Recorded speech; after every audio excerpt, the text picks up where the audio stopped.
Welcome. Today we are going to have some fun. A while ago, I visited Benta Culinary Schools for a healthy cooking lessons with Chef Jim Regnes.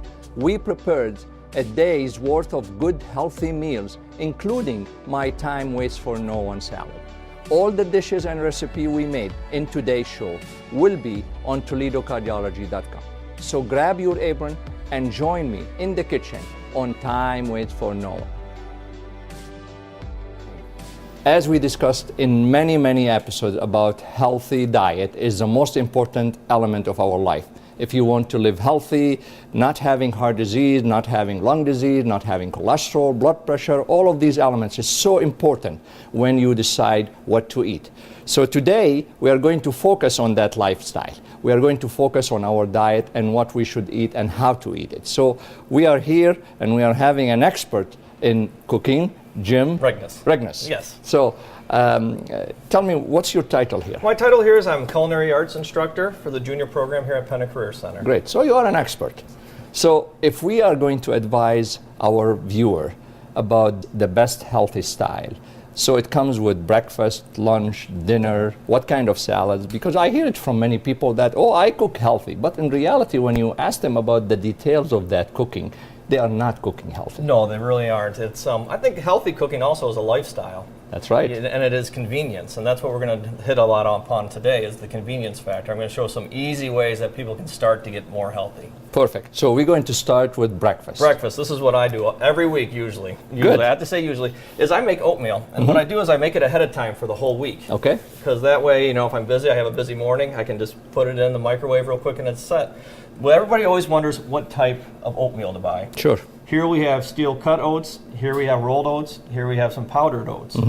When you look at the nutritional factor, they're all very similar. It's just how much they've been processed. By processes means how much they've been rolled out.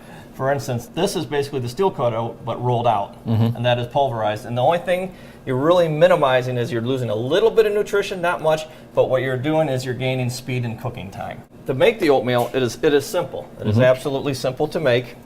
We take, it's a ratio of 2 to 1. 2 parts water. I cook my oatmeal with water. You don't need to use milk. You don't need to use heavy cream. That's where people tend to go astray. And one cup oats. So it's a 2 to 1 ratio. You pour the two together. And then we always hear about all these super fruits. Sure. The cherries, the strawberries, the blueberries, the raspberries. You can buy these frozen organically throughout the year at a local store. And I just put a mess of them in there with it. It's not going to hurt anything. It's going to add a lot of flavor for me. And if there's a ratio, or they can add as much as they want? As much as they like. Okay. And then what they're going to do is they're just going to put it on their stove, a low to medium heat, give it a couple stirs, and come back and check it in 20 minutes. Then it's done. That's it? That's it. And That's for how long they can keep eating that? You have 7 days. 7 days? 7 days per the health department, Wow. which is good. That's good. And the average, to my understanding, that when we are talking about oatmeals, you know, that's a healthy diet because it has the fiber, which is the most important element to prevent cancers. Additional to that, it has protein, which is enough for our prevention from the heart standpoint. On top of that, remember that the calories is limited. So the average calories when it comes to oatmeal, it's between 300 to 400 calories maximum. And that's really great when we are talking about healthy diets. So, what's next? So through television magic, our oatmeal is now done. Oh my God. Oatmeal never looks all that appealing, but we're going to make it look a little better. Okay. But we have a lot of fruit in there. So we're going to get our cup in the morning. And if you need to add a little more water in there, I think the key is to keeping this healthy is to cook it with the water. Absolutely. And then it's what you top it with. And for me, I'm a big fan of the chia seeds. Okay. And what happens with the chia seeds, as they take on moisture, they open up and they help with all the good cholesterol stuff. Sure. And then what I'll do is I'll always take some fresh berries. So basically I'm disguising the chia in my oatmeal. Which is good for weight loss. Absolutely, and great for runners. Some strawberries. Healthy sugar. Absolutely, absolutely. And then the health benefits of cinnamon is always great. That's right. So we have our little microplane. We'll get a little fancy here today and we'll grate some fresh cinnamon over the top. And then what I like to do, because I have a sweet tooth like everyone else, I use agave syrup. Okay. A little bit of agave on there. And you have a fast breakfast. Like I said, your time commitment's the first time you make it. But you can be ready and out the door in 6 or 7 minutes, and that way you're not stopping to buy the fast food places and getting something to eat. Healthy breakfast. As you know, that how important to eat veggie on daily basis is very healthy, very energetic. At the same time, it's from the preventive medicine standpoint, really, it will help to prevent a lot of disease. The problem that it's not very appealing most of the time to eat those veggie on daily basis, and especially for the whole week. So Jim is going to help us to identify the best way to prepare these vegetables or how to cut it. Even I think, to my understanding, you are telling me that we don't cut it right most of the time. We don't necessarily cut it right, or we get intimidated. We might see a piece of vegetable or a fruit and look at it and say, I don't know how to cut it. So I'm going to show you how to do it yourself. Great. So you can get it ready for the week. Again, I'm going to cut all my veggies at the beginning of the week, so when you're making your salads, you can have a lot of diversity in your diet, so you're not eating different the same colors. salad. Absolutely, different colors. So let's start with this. Okay, this is a red pepper, obviously. All my students have washed my produce first. Make sure you're washing your produce. You want to wash it in warm water, warmer than what it is, because vegetables are grown in the ground. Now, peppers are fairly easy to cut. What I'm going to do is I'm just going to start with the side, and I'm going to cut straight down. And then if it gets to where you're not feeling comfortable with it being round, you always put it on the flat side, and that'll hold it steady. Then we're going to cut the bottom end off. And what I've done there is I kept all my seeds and my veins in there, which the veins, they tend to be bitter. So you can scrape those out. And then you stack them always with, I'll call this the flesh side up. It's a lot easier to cut with the knife. And then you can just go right down and make your julienne strips if you're going to make a stir fry or any other type of vegetable dish or on your salads. But if you need to dice them, it'll be easy. Go right here. And this is a great family activity. We need to teach our children to eat well also. And so when you get home from the grocery store, get the whole family together, you all cut it, then you're done for the week. So like I said. At what age you have to start with the kids to teach them? My son, I had him at 3 or 4, I got a juicer. Really? My son is 26 and he doesn't know how to cut this. Well, let's send him on over and we'll teach him. He could come to the program. Then what I would do in a Ziploc baggie or in a small cup, I would store this, and again, during the week, you're all set. Perfect. So that was for the for that one. What about the avocado? Avocado. The favorite one. The favorite one that a lot of people get hurt with. Yes. Including my wife, but we won't tell that story. All right, the avocado. You want to make sure they're semi-soft. We'll start with it on the board. Yeah. You're going to cut straight in the middle. There's a big pit in the middle. My knife stopped there. So very carefully, I'm going to move the avocado itself in a circle around it. Okay. And the knife goes back down. Then we twist. Wow. And it comes apart real easy. Now the pit, to take it out, you can take your knife and put it right in and you twist it. That's good. Where everyone cuts themselves is they go like this then. I say take it against the side of the board to get it out. Wonderful. And then very simply, you take your knife, and we're going to do a little dice here. Go crossways. And then, usually a smaller spoon works better, but we'll give it a try with this large one. You're just going to take your spoon and go right underneath the bottom. And then the whole thing comes out. And again, this would be more of a daily activity to do, because they'll turn brown over time. It's the opposite of what I usually do. So that's as easy as an avocado gets. That's or good. you could just take it all out of the skin there. So that's telling you how many activities every day we are doing it the wrong way. Or a more difficult way. Or more difficult way. I won't say it's wrong. Yeah. Now, this is our healthiest part of that veggie section. Absolutely. Cauliflower, it's a great one. So what I'll do with that is I'll peel all the leaves off and maybe get a smaller knife. Always use the size of knife for the size of the job. You don't need a big bunch of knives. And so many people have so many knives. Basically, you need 3. We're going to open it up so we can see it. So we can see the inside where the stem is. Wow.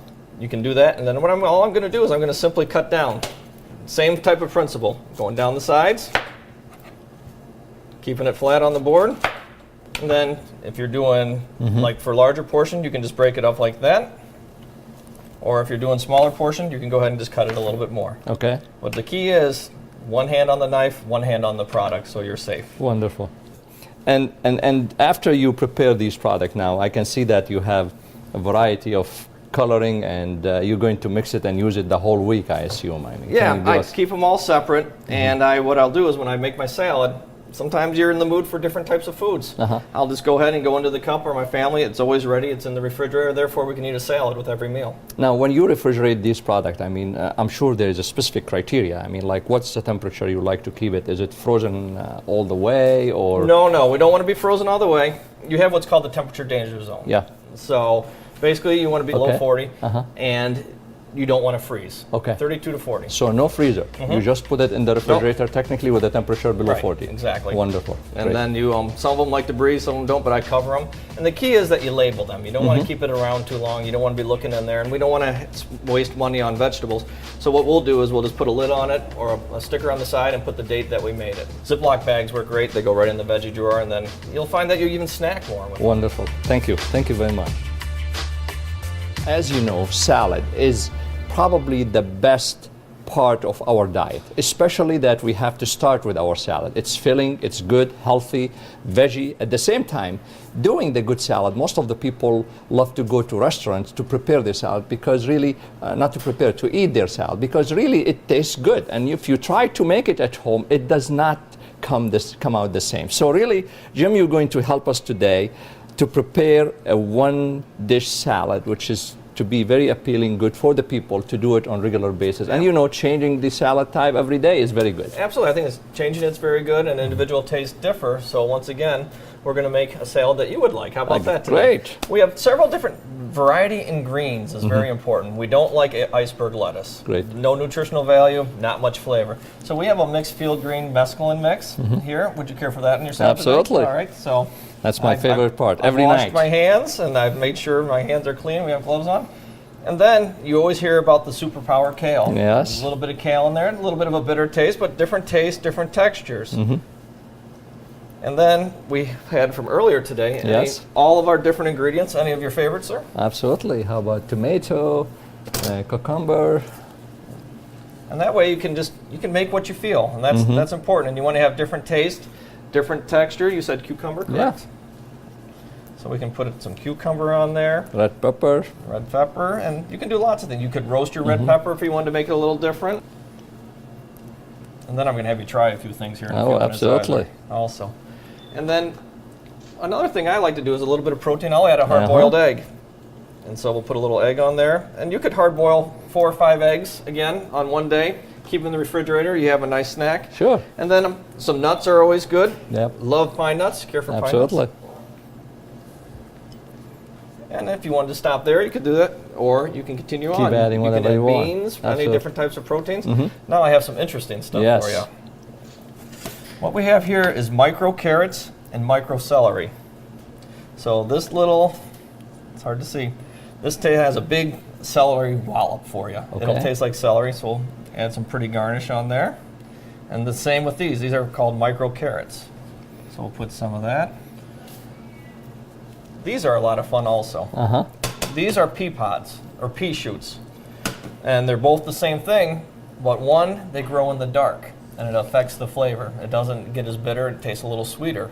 So we have some pea pods here that we had a local farm, and people should always go local as much as they absolutely can. And where they can get these if they want? This came from the Chef's Garden. Okay. And you can order those through them. Put some pea pods on there. Maybe a couple that love the dark. And then, this is the one that we always enjoy here at the school. We have some edible flowers, really to make it fancy for you today. To eat, right? You can eat them, yes. You can pick one up, and you can eat them. They're perfectly safe to eat. Some have peppery taste. It's just kind of like an herb. They all taste differently. It tastes good. But it's going to add a lot of dimension to your salad. Different flavors, so you're not having the same salad day after day. Fresh herbs work great in your salads. And then for me, I will take just a little bit of salt. A little bit of salt's good.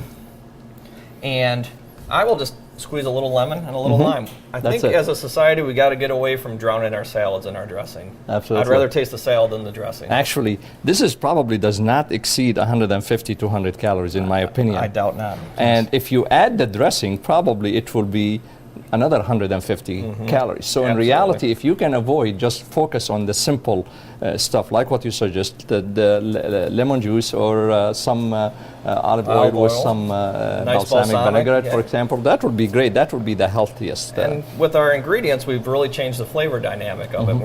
We're not used to, I mean, it's not the same old iceberg lettuce salad. Now, you created this salad. Can we call it Time Waits for No One salad? You can call it whatever you like. So this is Time Waits for No One salad, and now you can request it from our show at any time, and Jim will provide it to you.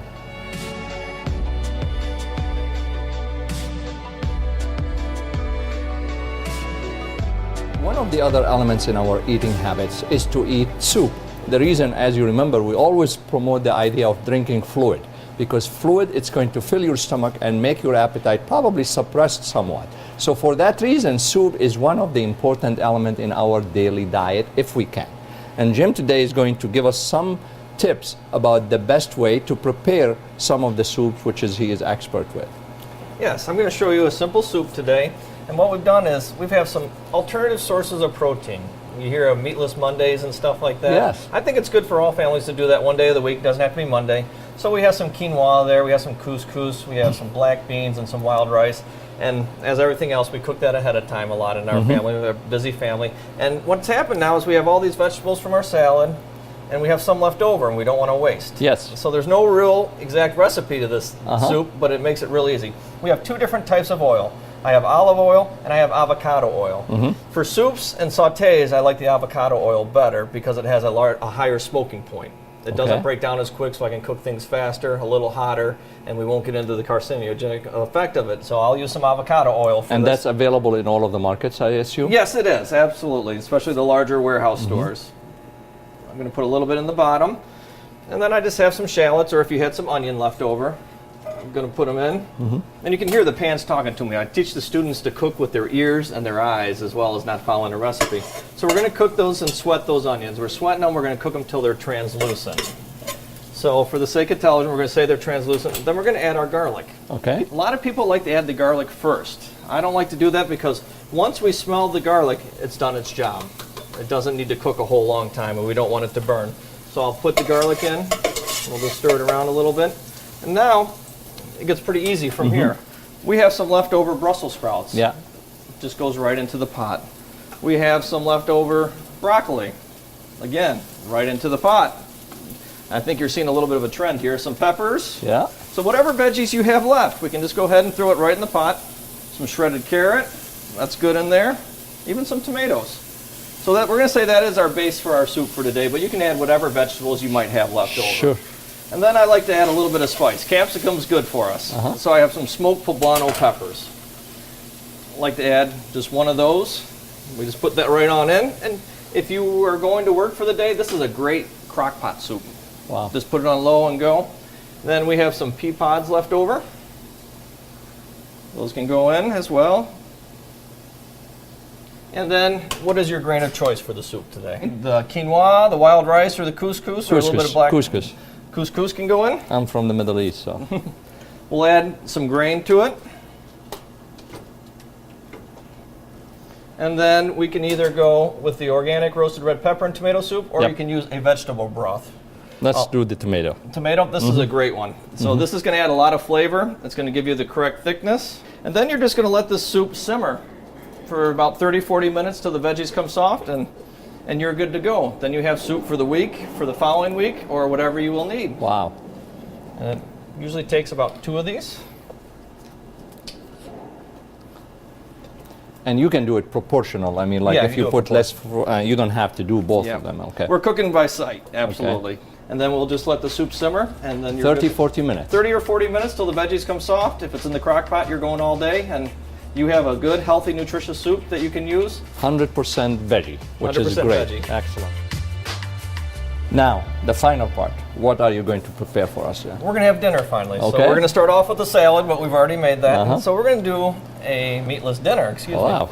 And so what we do, I love mushrooms. So portobello mushrooms are the same. There's a favorite at our house. Has the same texture as steak, and it's just getting used to eating different things.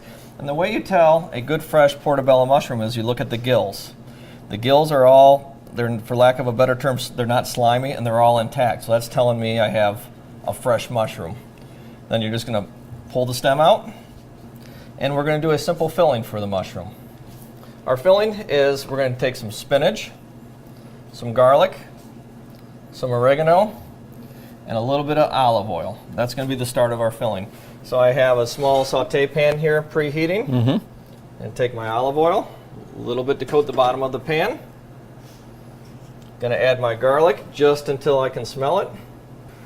And this is fresh garlic. Yes, fresh garlic, always, yes. I'm not a big fan of the jars. Okay. And then I'm just going to put my spinach in until it wilts. And that takes just a few seconds. So we're going to take it in. The garlic starts to smell. Just add a little bit of flavor.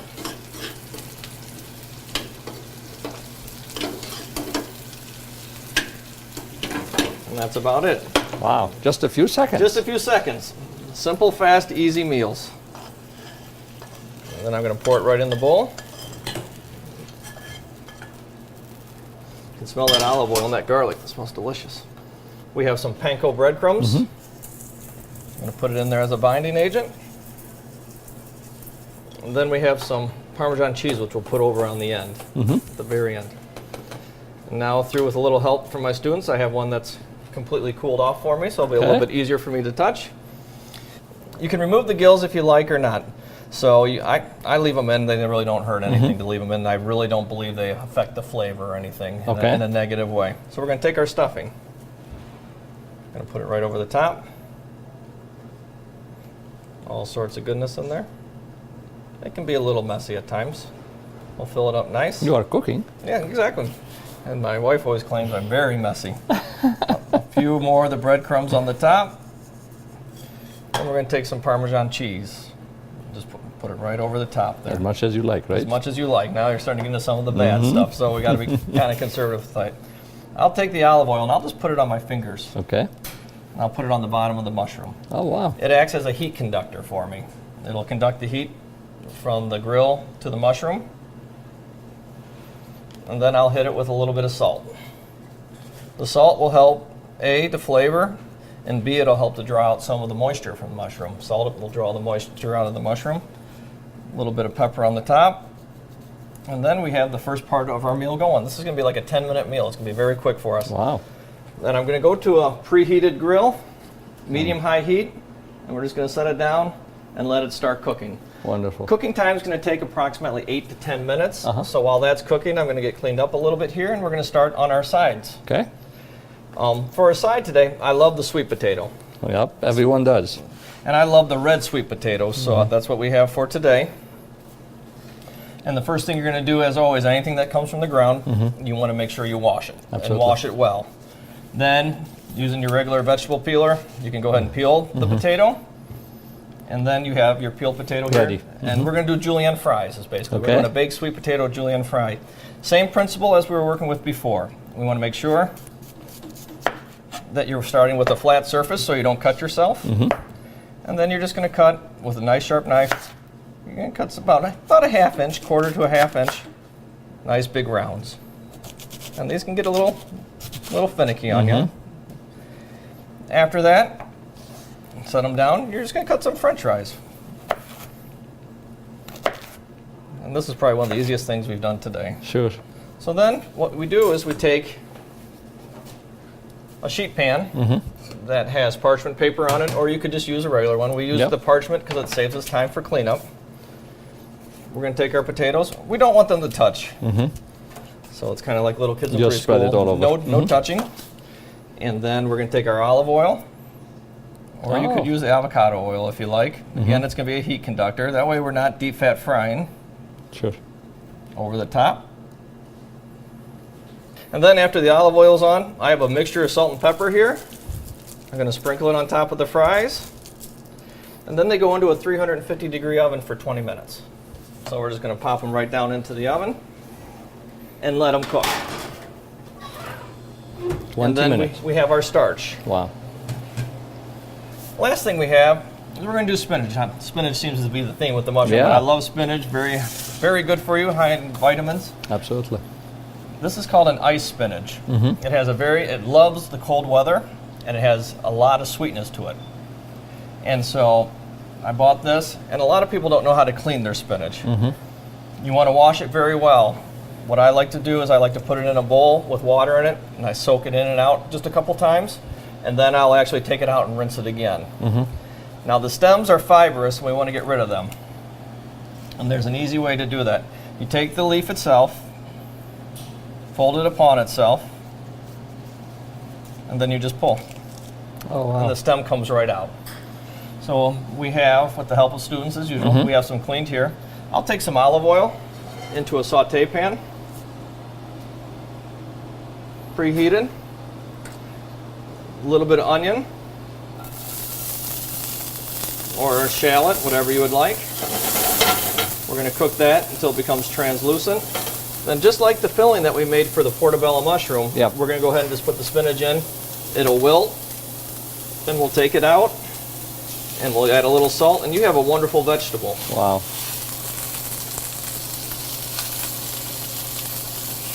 So that goes in, and it's amazing how much it cooks down. It concentrates the flavor a lot. Great stuff. And then that is your vegetable. And I noticed that you put just a little of olive oil, not too much. It doesn't need to swim. So many people add so much oil and stuff, even though olive oil can be healthy for you. I don't like to add a lot of, I want to taste my vegetables. Sure. Whatever I'm paying for at the store, I want to be able to taste. So the less the better. So what I do there is I have my vegetables all done, and then in a few minutes we'll have our plate and be ready.